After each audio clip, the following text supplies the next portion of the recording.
Now is Congressman Rick Crawford. He's chair of the House Permanent Select Committee on Intelligence. Congressman, thanks so much for joining us. First, I just got to start. This was a stunning attack, astonishingly complex. What was your reaction? Very precise. This didn't happen overnight. I mean, this was something that it's been in the making for probably years. I mean, let's be honest about this. Iran has probably had this coming since probably 1979. They started this, continued this. They're a regional hegemon. They've been asking for trouble for a long, long time. They pushed Israel to the breaking point. This was brought about because of Iran's continued belligerence in the region and their constant threatening of Israel. But it didn't just hatch over the last days, weeks, or even months. This is something that has been planned for years, I'm sure, waiting for the right time, or waiting for that point where they say, we've reached that point of no return. We have to do this now for our own existential existence. These strikes were surgically targeted, in some cases literally taking out like a single apartment in a high-rise apartment building to kill top Iranian commanders. Do you have any sense, though, of how much damage Israel's managed to inflict on Iran's nuclear program? Because that was the goal.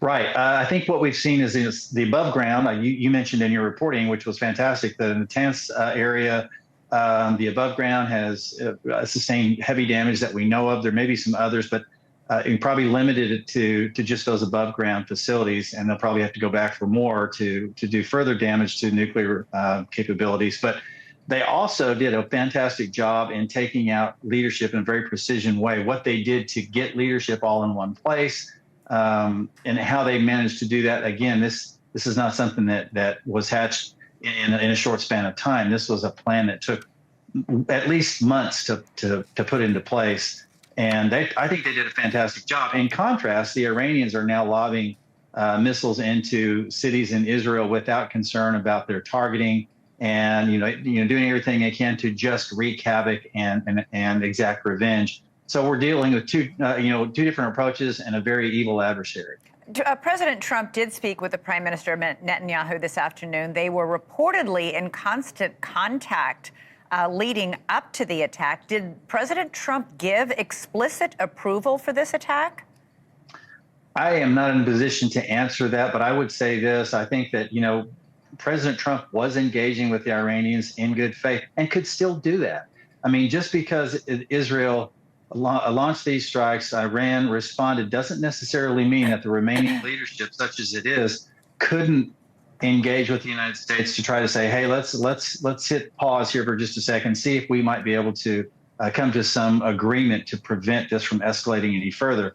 And I would say that there is some indication that there's a lot of support internally for regime change, and that may be another issue that could be in the offing that we're not fully aware of. But I hope that the Iranian people want to see freedom as much as the Israelis do, because if and when they do, this will stop. Iran is warning that Israel faces, quote, a long, dark night ahead. The U.S. is helping shoot down those Iranian missiles. What about our other allies in the Middle East and in Europe? Are they helping as well? I think as much as anything, helping by staying out of it is a pretty massive step forward from. Right, but the last time Iran fired missiles, we did have some of our European allies helping shoot them down. What? European allies, yes, but the Gulf state allies, I think what we have to look at in the Gulf states is to say, at least what we're seeing now is that none of them are involved or taking sides, which actually the benefit accrues to Israel in that context. As far as Europe, I'm not aware of anything that they're doing right now, kind of waiting to see what their response has been. And it's been really pretty quiet up to this point, waiting for Europe and UK to sort of weigh in on this. You know as well as I do that even though some of the Arab countries may be calling President Trump or speaking to President Trump and saying de-escalate and we condemn these attacks, Iran was loathed by every country in the Middle East. Absolutely.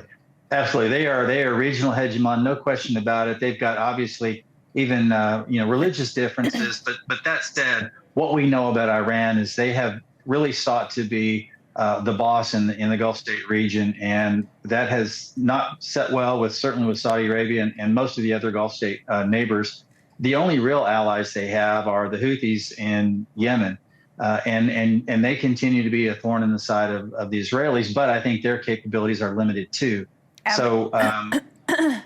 You are, from your position on the Intelligence Committee, do you know if there is a heightened danger for Americans either at home or Americans abroad, given Iran's warnings that they will hold the United States responsible for Israel's attack?